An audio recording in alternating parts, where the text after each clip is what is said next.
Hello everyone, good evening सभी लोगों को and most welcome to R academy Firozabad. आ जाइए सभी लोग, क्लास आपके स्टार्ट होने जा रही है और बहुत ही इंपॉर्टेंट सेशन आज का फिर से होने जा रहा है। एक बार मुझे सभी कैंडिडेट्स कमेंट करिएगा ऑडियो वीडियो बिल्कुल ठीक है या नहीं। ओके, बरका Kashyap good evening good evening. और सभी लोग जल्दी जल्दी से शेयर कर दीजिए सभी जगह पर, जिससे मोस्टली कैंडिडेट क्लास में जुड़ पाए।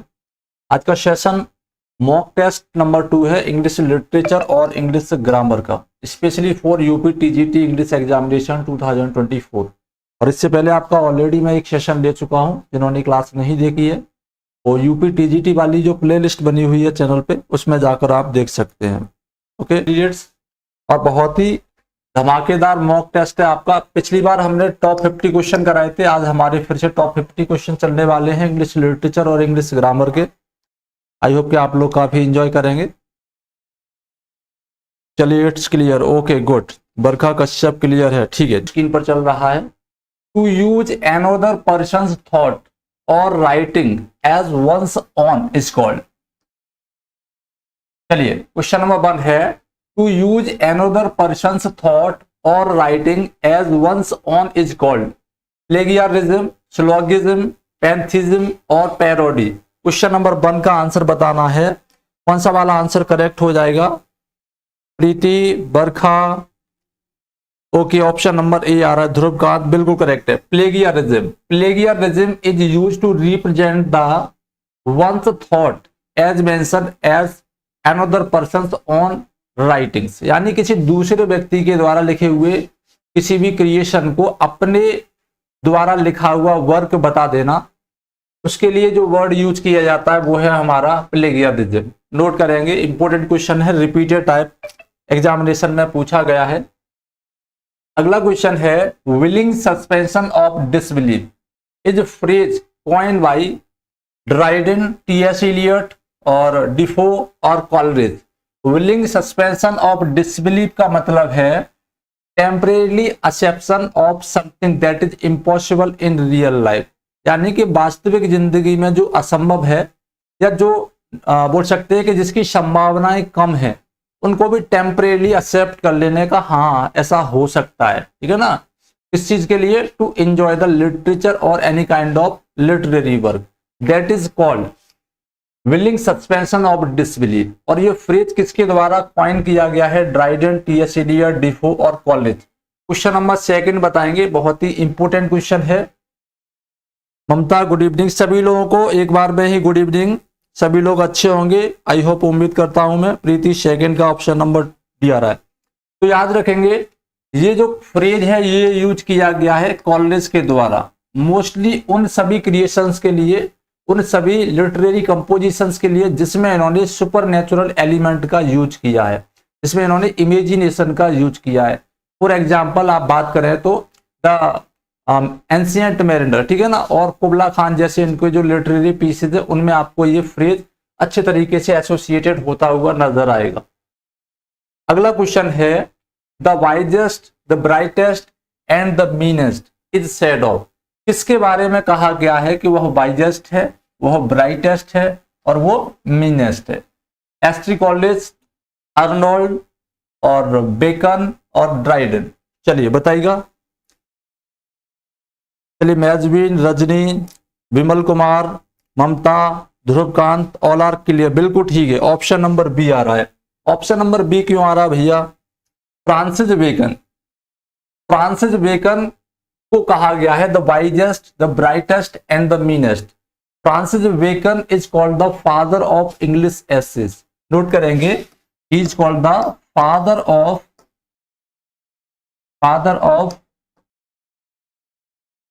English essays. अगर क्वेश्चन ये आ जाए कि फादर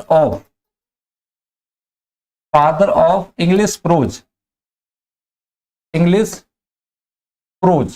तो मोस्टली कैंडिडेट कंफ्यूज हो जाते हैं। इसके लिए आप इसका आंसर लिखेंगे विलियम टिंडेल, ठीक है ना, विलियम टिंडेल।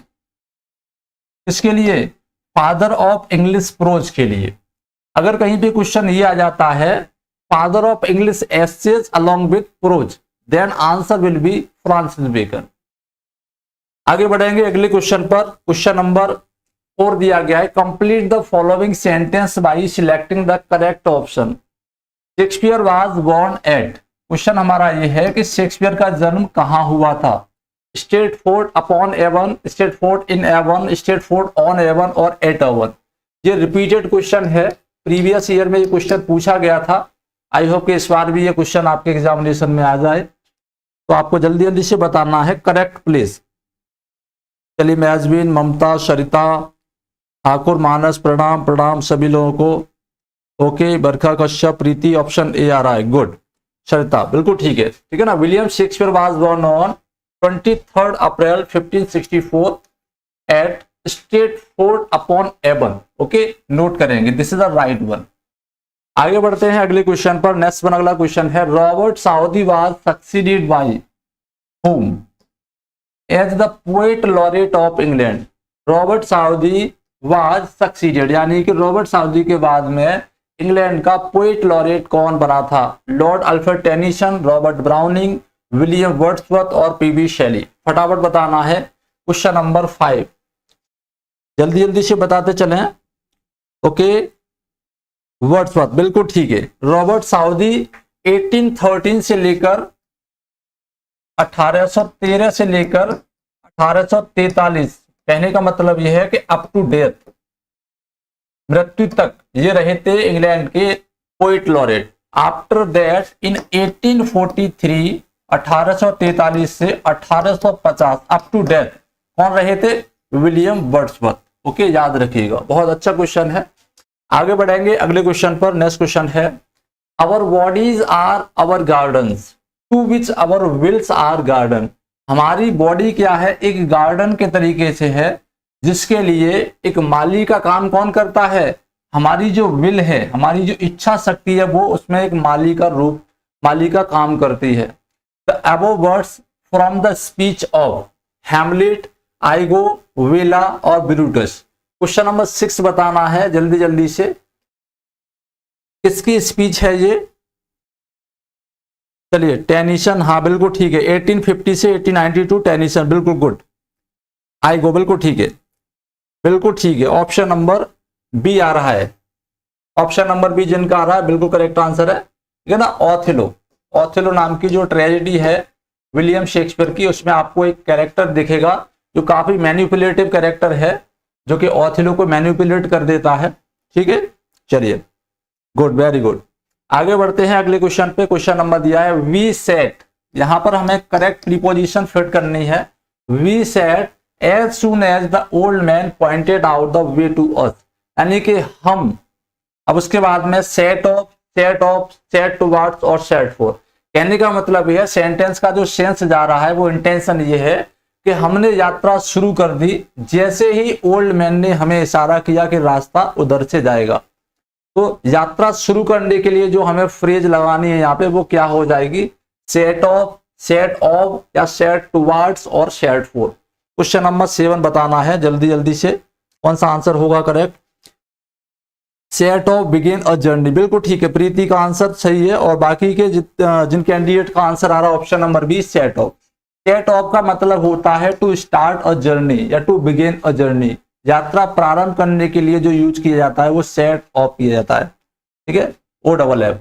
आगे बढ़ेंगे अगले क्वेश्चन पर। नेक्स्ट वन अगला क्वेश्चन है, you must account to the manager. Account का मतलब है लेखा जोखा देना, ठीक है ना, स्पष्टीकरण देना। क्या है, स्पष्टीकरण देना या जस्टिफाई करना, जस्टिफाई करना। तो you must account the manager space, यहां पर है खाली जगह, तो मनी यू यूज, आपको क्या करना है, मैनेजर को जस्टिफाई करना है उस पैसे के बारे में जो आपने यूज कर लिया है। तो क्या करेंगे यहां पर, account to the manager of, with, about और फॉर। तो कहने का मतलब ये है, हमें यहाँ पर जो प्रीपोजिशन फ्रेज लगानी है, अकाउंट के साथ में किस प्रीपोजिशन को यूज करेंगे वो हमें बताना है। क्वेश्चन नंबर 8 में अकाउंट ऑफ होगा, अकाउंट विद होगा, अकाउंट अबाउट होगा और अकाउंट फॉर होगा। चलिए,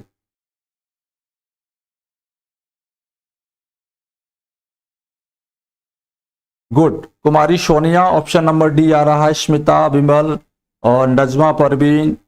good evening Sonia. Account for, बिल्कुल ठीक है। क्वेश्चन नंबर 8 का जिनका राइट आंसर आ रहा है अकाउंट फॉर।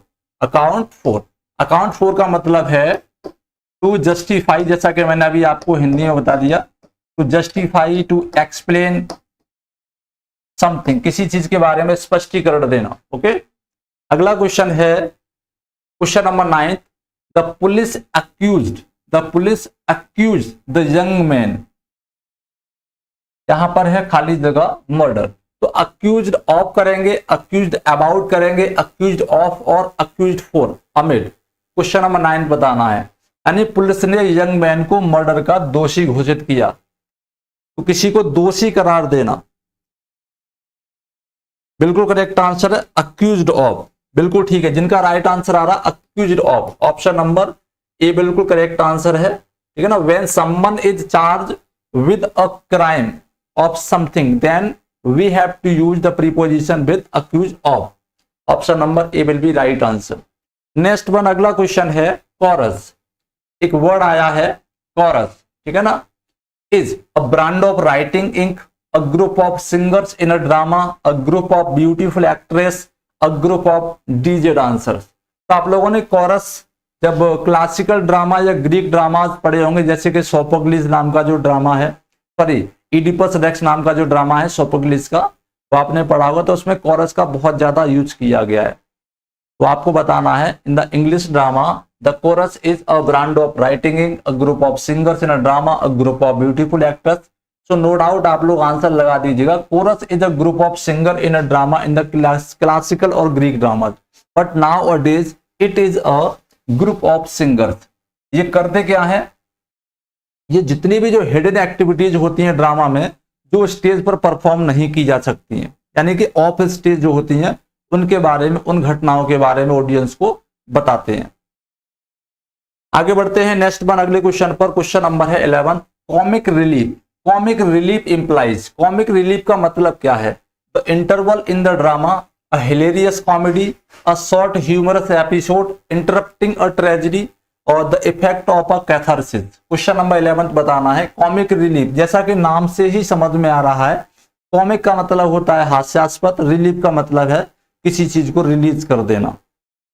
तो आंसर आपके सामने ही दिख रहा है सभी लोगों को, ऑप्शन सी बिल्कुल करेक्ट आंसर है। मेजवीन, ठाकुर, मानस, स्मिता, सरिता, रजनी, प्रीति, ममता, सोनिया, बिल्कुल करेक्ट आंसर है सभी का। क्या है, अ शॉर्ट ह्यूमरस एपिसोड, एक छोटा सा शॉर्ट ह्यूमरस एपिसोड होता है जो कि किसी भी दुखांत नाटक में, यानी कि ट्रेजिक सीन के बीच में आ जाता है, जैसे कि हैमलेट के बीच में कोई सीन आ जाए, जैसे ग्रेव डिगर का सीन आ जाता है ना, इसी तरीके से। तो शॉर्ट ह्यूमरस एपिसोड होता है जो ट्रेजेडी को इंटरप्ट कर देता है, जिससे ऑडियंस के बीच में जो चीजें हैं वो थोड़ी सी सीरियस से और कॉमिक हो जाती हैं। आगे बढ़ेंगे अगले क्वेश्चन पर। Name the figure of speech in the following lines, why the O brawling love, O love hate. इस लाइन में किस फिगर ऑफ स्पीच को यूज किया गया है, मेटाफोर, सिमिली, एपोस्ट्रोफी और ऑक्सीमोरन। क्वेश्चन नंबर 12 बताना है। बहुत अच्छा क्वेश्चन है, वेरी वेरी इंपॉर्टेंट क्वेश्चन। चलिए,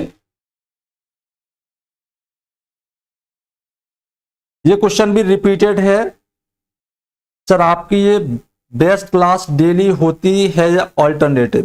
ठीक, क्लास तो डेली होती है, बट कभी कभी थोड़ा टाइम गैप हो जाता है जिसके कारण मिस हो जाती है। वैसे तो डेली टाइम जो है आपका 8 PM का ही रहता है, मैं कोशिश करता हूँ डेली 8 PM पर लेने की, बट कभी कभार हो जाता है मिस। ठीक है, चलिए। तो क्वेश्चन नंबर 12 का जिन लोगों का राइट आंसर आ रहा है, अच्छा पहले इसको देखिए, why the O brawling love और ओ लविंग हेट। यहाँ पर लविंग है और यहाँ पर हेट है, दोनों क्या है, कॉन्ट्राडिक्शन यूज किया गया। लविंग और हेट साथ साथ आया है, यहाँ पर भी दो कॉन्ट्राडिक्टिव वर्ड आ जाए जो एक दूसरे का विरोध कर रहे हो, उसको हम क्या कहते हैं, ऑक्सीमोरन बोलते हैं, विरोधाभास उसको बोलते हैं।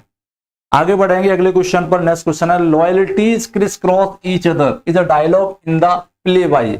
Loyalties criss cross each other is a dialogue in the play by, ये किस राइटर का डायलॉग है। इसमें आपके 2 क्वेश्चन आएंगे और 2 क्वेश्चन में मैं 3 क्वेश्चन आएंगे, 3 में से 1 क्वेश्चन मैं आपको कराऊंगा, 2 क्वेश्चन मैं आपको होमवर्क के लिए दूंगा, इससे आपका जो माइंड है थोड़ा सा अपडेट हो जाएगा। एक क्वेश्चन ये हो जाएगा आपका कि ये किस प्ले में से स्पीच ली गई है, और दूसरा जो थोड़ा सा एडवांस टाइप का क्वेश्चन हो जाएगा ये क्वेश्चन हो जाएगा कि ये किस कैरेक्टर के द्वारा स्पीच बोली गई है। ये दो क्वेश्चन है, दोनों ही क्वेश्चन इंपोर्टेंट है, दोनों ही क्वेश्चन आपके होमवर्क में है जो आप मुझे कमेंट बॉक्स में आंसर कर सकते हैं। तो आंसर लिखेंगे, ये जो स्पीच है ये आपको जॉन गाल्सवर्दी के एक ड्रामा में देखने के लिए मिलती है। ओके, इनका ऑप्शन नंबर सी है, बिल्कुल करेक्ट है। ये क्वेश्चन आंसर जो मैंने आपको दो दिए आपको कमेंट बॉक्स में जरूर करने हैं। नेक्स्ट वन, अगला क्वेश्चन है, और ये जो क्वेश्चन मैंने आपको अभी होमवर्क में दिए, पिछली बार जब मैंने 2021 में प्रैक्टिस कराई थी तब मैंने ये क्वेश्चन आपको लगभग सभी क्वेश्चन करा दिए थे। ऑलकेमिस्ट, द ऑलकेमिस्ट इज अ, एक वर्क का नाम दिया गया है, the alchemist is a novel, comedy, book on chemistry या फिर ट्रेजेडी। क्या है ये? क्वेश्चन नंबर 14 बताना है। द ऑलकेमिस्ट क्या है? गुड, वेरी गुड, बिल्कुल ठीक है। रजनी सिंह, प्रीति ऑप्शन डी बता रही हैं। चलिए, तो ये क्या है? ये एक कॉमेडी है। क्या है ये? एक कॉमेडी है। किसके द्वारा लिखी गई है? ये बेन जॉनसन के द्वारा लिखी गई है। बेन जॉनसन के द्वारा एक हिलेरियस कॉमेडी है, नोट करेंगे। नेक्स्ट वन, अगला क्वेश्चन है, बुकॉलिक टर्म आया है, लिटरेरी टर्म है। Bucolic refers to what? The poet who wrote in praise of wine, ऐसे पोएट जो वाइन की प्रेज में, वाइन की प्रशंसा में गाते हैं या लिखते हैं। The poets who wrote pastoral poetry, ऐसे पोएट्स जो शेपर्ड से रिलेटेड पोएट्री कंपोज करते हैं। The poet who imitate pope, ऐसे पोएट जिन्होंने अलेक्जेंडर पोप को इमिटेट किया है, कॉपी किया है। The poet who imitate Wordsworth, ऐसे पोएट जिन्होंने वर्ड्सवर्थ के थीम को या वर्ड्सवर्थ को कॉपी किया है। तो बुकॉलिक रेफर्स टू व्हाट आपको बताना है। क्वेश्चन नंबर 15 का राइट आंसर क्या हो जाएगा?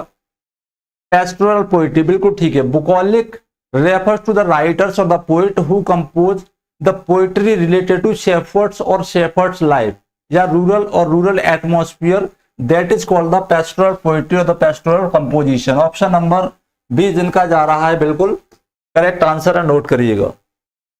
आगे बढ़ेंगे अगले क्वेश्चन पर। The author of Nightingale, author of Nightingale नाम बहुत सुना होगा बट कंफ्यूजन हमेशा रहती है। तो नाइटिंगेल किसके द्वारा कंपोजिशन है? Frost, Rupert Brooke, Robert Bridges और जॉन कीट्स। क्वेश्चन नंबर 16 बताना है, नाइटिंगेल किसका कंपोजिशन है? क्वेश्चन नंबर 16 जल्दी जल्दी से बताइएगा। नाइटिंगेल कोई आर्टिकल नहीं लगा हुआ है, ठीक है ना, केवल नाइटिंगेल है। चंद्रलता, मेजविन, स्मिता वर्मा, प्रीति, रजनी, बिल्कुल ठीक है। रॉबर्ट ब्रिजेस की एक बहुत ही पॉपुलर पोएम है नाइटिंगेल। ओके, एक क्वेश्चन और मैं आपको होमवर्क में देता हूं जिससे आप अपडेट रहेंगे। द नाइटिंगेल, एक क्वेश्चन आ जाता है द नाइटिंगेल, ठीक है ना, इसमें क्या है? द नहीं है, हमने लगा दी द नाइटिंगेल। ये किसकी कंपोजिशन हो जाएगी? The nightingale. नेक्स्ट वन, अगला क्वेश्चन है, of which poem is the following line apart?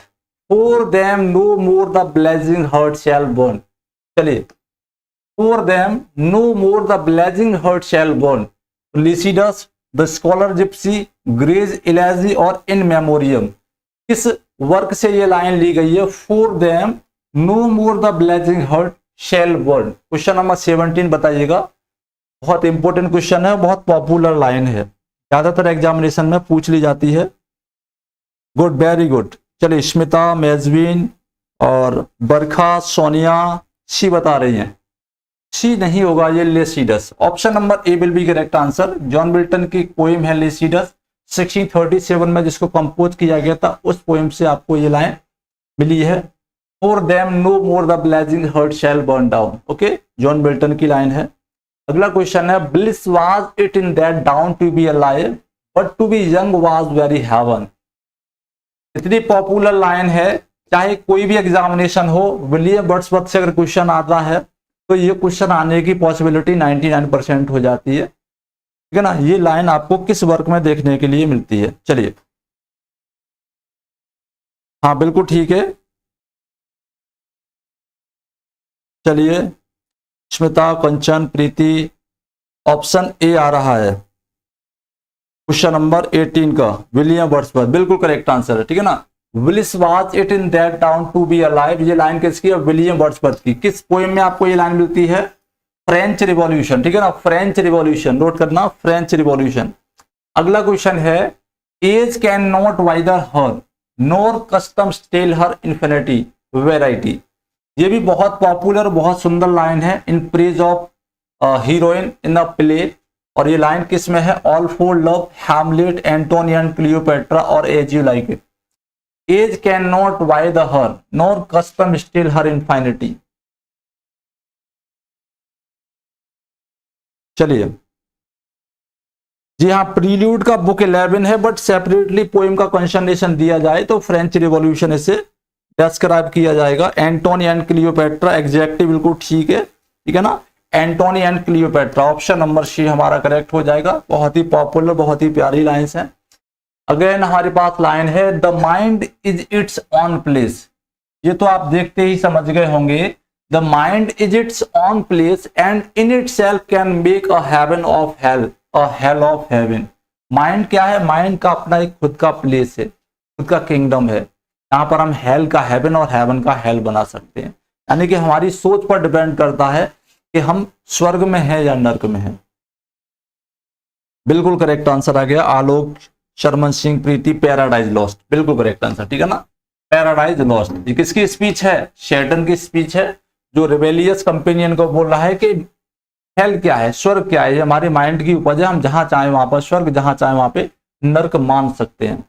अगला क्वेश्चन है, find the error part in the given sentence. आपके पास में कुछ फ्रेगमेंटेड सेंटेंस दिए हैं। The director failed in films after films which he directed, और लास्ट वन नो एरर। फटाफट से बताइएगा किस पोर्शन में आपको एरर फाइंड आउट हो रहा है। The director failed in films after film which he directed, और लास्ट वन है नो एरर। क्वेश्चन नंबर 21 बताना है जल्दी जल्दी से। जी हाँ,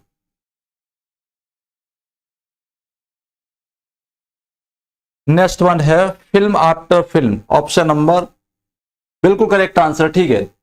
फिल्म आप देखिए, यहां पर जो फ्रेज आई है फिल्म्स आफ्टर फिल्म, तो कॉन्स्टिट्यूटिव नाउन जो है आफ्टर के बाद में, आफ्टर से पहले, ये हमारे किस में रहेंगे? ये सिंगुलर में रहेंगे। नोट कर लीजिएगा, किस में रहेंगे? सिंगुलर नाउन रहेंगे। तो फिल्म्स आफ्टर फिल्म नहीं होगी, केवल क्या हो जाएगा? फिल्म आफ्टर फिल्म हो जाएगी। सो ऑप्शन नंबर बी हमारा इनकरेक्ट है, और ऑप्शन नंबर बी को ही हम टिक करेंगे as an answer.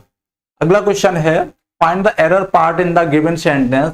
No sooner had the doctor enter the hospital then it began to rain.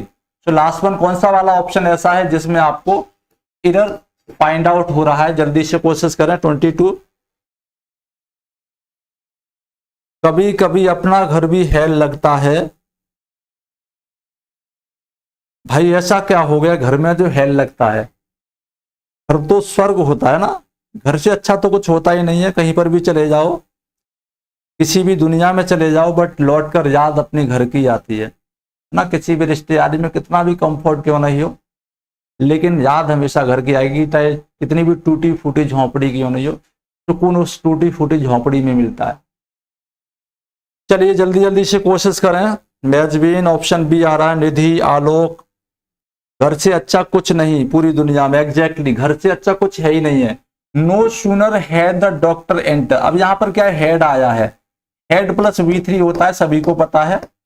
Head के साथ में हमेशा वर्ब की थर्ड फॉर्म आती है। No sooner had the doctor enter, यहां पर क्या एंटर है तो क्या हो जाएगा? एंटर्ड हो जाएगा। Note one, option number B हमारा हो जाएगा आंसर। अगला क्वेश्चन है question number 23, find the error part in the given sentence. अगर हमारे पास में फिर से एक एरर डिटेक्शन क्वेश्चन है, the principal along with teacher were invited on the occasion, और लास्ट वन नो एरर। चलिए चेक करेंगे क्वेश्चन नंबर 23 किसका आंसर सबसे पहले आता है। बड़े आदमियों को हो लगता है घर हेल, सर जी हम लोगों के लिए घर से स्वर्ग है। जी हाँ, देखिए घर तो घर होता है ना, घर में चाहे कुछ भी नहीं हो, खाने के लिए कुछ नहीं हो, लेकिन जब आप लोग ड्यूटी ऑफ करके आते हो ना, कहीं पे काम करते हो, कहीं ड्यूटी करते हो, कहीं भी जॉब करते हो, कुछ भी चाहे सरकारी प्राइवेट कुछ भी हो, बट जब छुट्टी होती है ना तो घर की याद आती है कि घर जाना है, घर से अच्छा कुछ नहीं है। Was invited the principal along with teachers. मैंने आपको लास्ट डे बताया था कि अलोंग विद आ जाए, ठीक है, अलोंग आ जाए, या कोई भी प्रीपोजिशनल फ्रेज आ जाए जिससे हमारे दो सब्जेक्ट जुड़े हों, तो हमारा जो फर्स्ट सब्जेक्ट होता है वही हेड वर्ड काउंट किया जाता है, और उसी पर बेस होता है हमारा वर्ब। तो यहाँ पर प्रिंसिपल क्या है, सिंगुलर है, तो सिंगुलर के अकॉर्डिंग हम जो वर्ब लगाएंगे वो भी क्या चलाएंगे, सिंगुलर लगाएंगे। ओके, चलिए आगे बढ़ेंगे अगले क्वेश्चन पर। नेक्स्ट क्वेश्चन है find the error part in the given sentence. Question है Rakesh asked Akbar when could he reach Kanpur, और लास्ट वन है no error. Rakesh asked Akbar when could he reach Kanpur. जल्दी जल्दी से बताइएगा कहां पर आपको मिस्टेक नजर आ रहा है। आलोक, कंचन मौर्य, सरिता, ऑप्शन बी आ रहा है, ही कुड हो रहा है, गुड। तो ये सेंटेंस क्या है, राकेश आस्क्ड अकबर, राकेश ने अकबर से पूछा। सेंटेंस हमारा क्या है, इनडायरेक्ट नरेशन है ये, और इनडायरेक्ट नरेशन में क्या है, ये एक कंजक्शन के रूप में काम कर रहा है। तो बाकी का जो फॉर्मेशन है पूरा क्या हो जाएगा, सब्जेक्ट, वर्ब और ऑब्जेक्ट बन जाएगा। अब देखिए कहां पर मिस्टेक है, तो व्हेन कुड दिया गया, कुड नहीं करेंगे, क्या करेंगे, ही कुड कर देंगे, ही कुड हो जाएगा। ऑप्शन नंबर बी हमारा इनकरेक्ट है, यही हमारा आंसर हो जाएगा। अगला क्वेश्चन है from which book it has been taken, to be weak is miserable, doing और सफरिंग। बताएंगे, to be weak is miserable यानी कमजोर होना क्या है, दयनीय है, डूइंग और सफरिंग।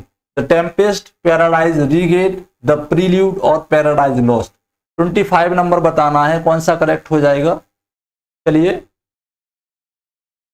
बहुत ही मोटिवेशनल लाइन है, to be weak is miserable यानी अपने आप को कमजोर दिखाना सबसे ज्यादा दयनीय है।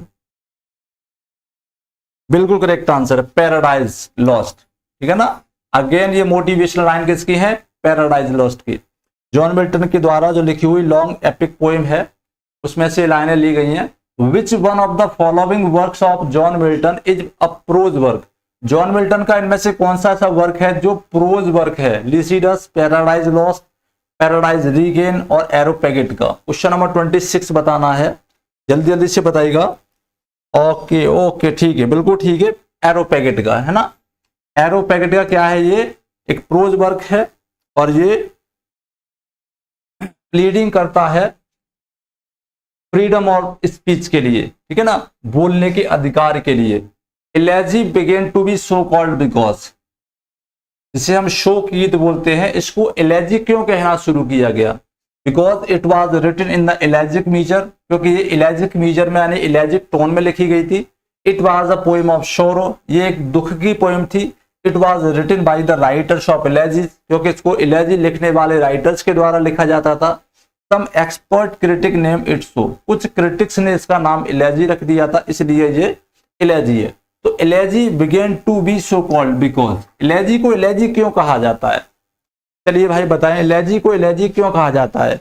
कोई ये कहे कि इस पेन को पेन क्यों कहा जाता है, बड़ी अजीब बात है ना। तो यहाँ पर क्वेश्चन ये है कि एलेजी को एलेजी क्यों कहा जाता है, क्योंकि भाई elegy is a poem of sorrow, ये क्या है, एक दुख की पोएम है। टू कमेमोरेट वंस डेथ और वंस लूजिंग, किसी के खो जाने, किसी के चले जाने, किसी के मर जाने, बिछड़ जाने के लिए ये डेडिकेशन है। और it is a poem of mourning यानी कि शोक गीत है, that is why it began to call elegy. Option number B जिनका जा रहा है बिल्कुल करेक्ट है। नेक्स्ट वन, तो first play by John Galsworthy, John Galsworthy का पहला प्ले कौन सा है, justice, loyalty, the skin game और the silver box. Question number 21 बताना है, अच्छा क्वेश्चन है, ठीक है ना। चलिए क्वेश्चन नंबर 28 बताना है।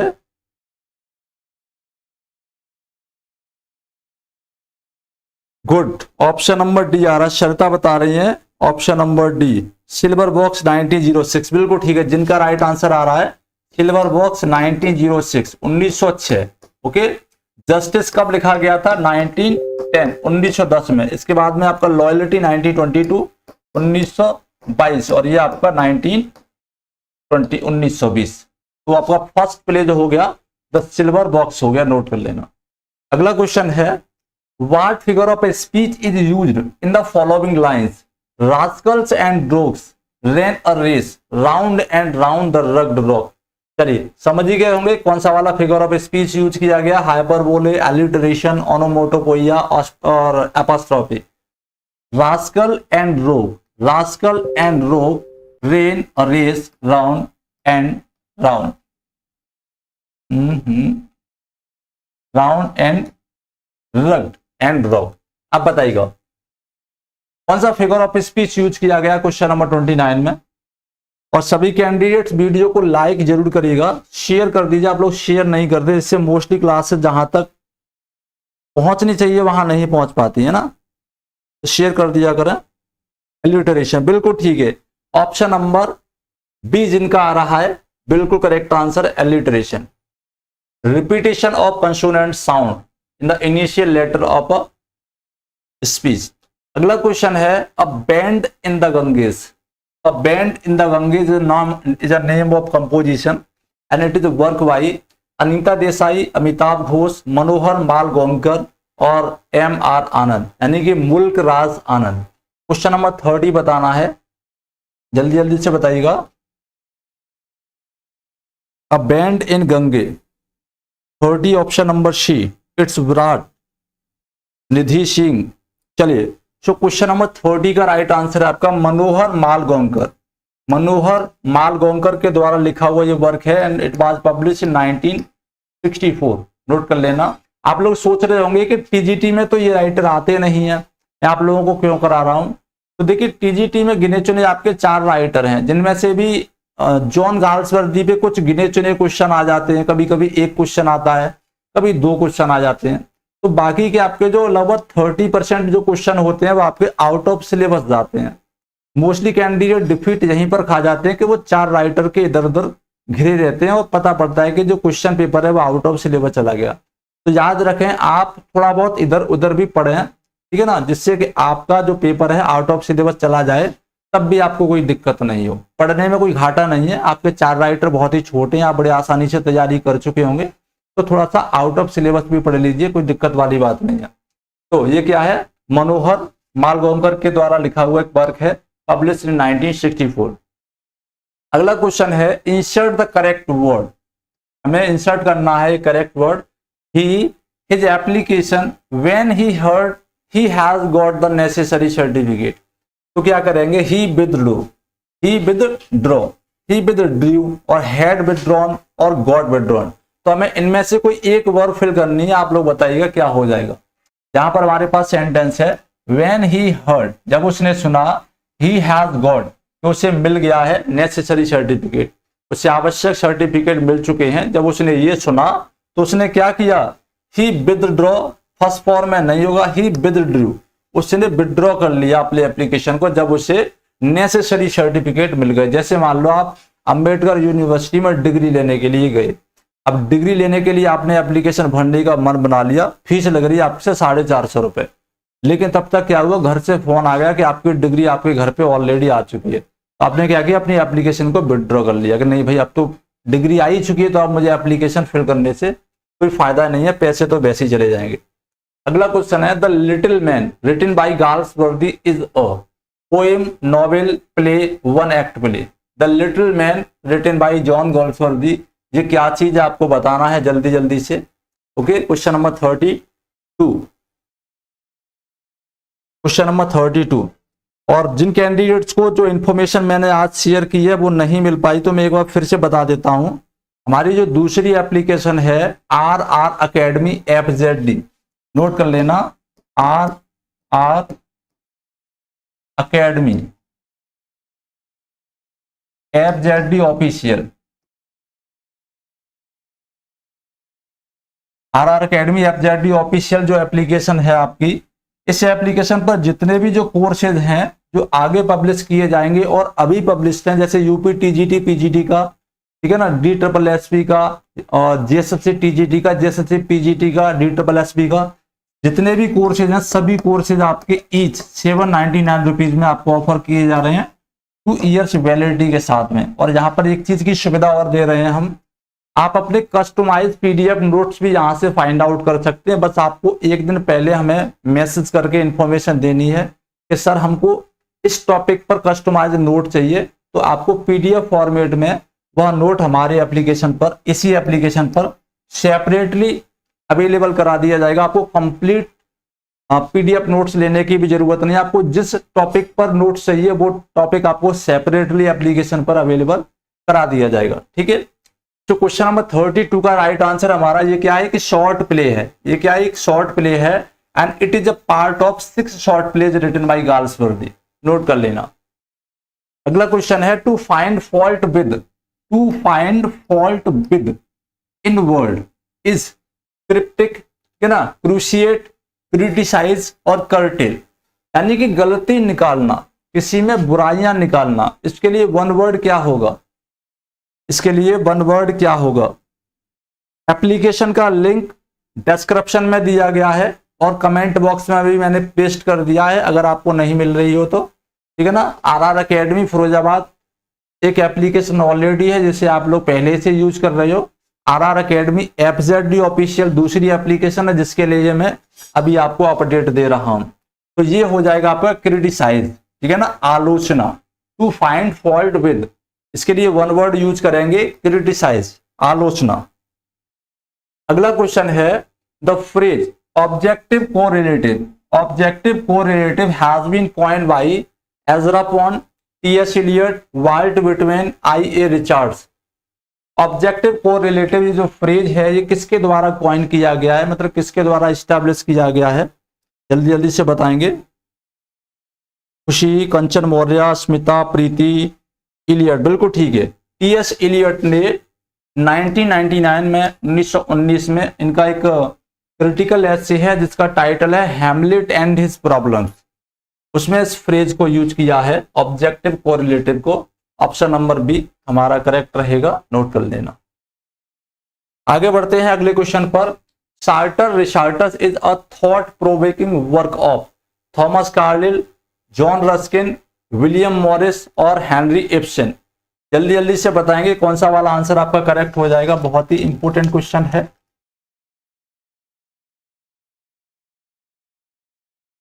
चलिए क्वेश्चन नंबर 35 बताना है। ऑप्शन नंबर थॉमस कार्लिल, बिल्कुल ठीक है। जिनका आंसर आ रहा है ऑप्शन नंबर है थॉमस कार्लिल, बिल्कुल करेक्ट आंसर है, ठीक है, नोट कर लीजिएगा। चलिए भाई, सो गाइस, चलिए आज की क्लास में हम इतना ही पढ़ाएंगे, ठीक है ना। इससे आगे की जो क्लास है वो आपको कल मिलेगी। क्वेश्चन नंबर 33 क्वेश्चन फिर से बताएं, 33 वाला। चलिए 33 वाला देख लीजिए।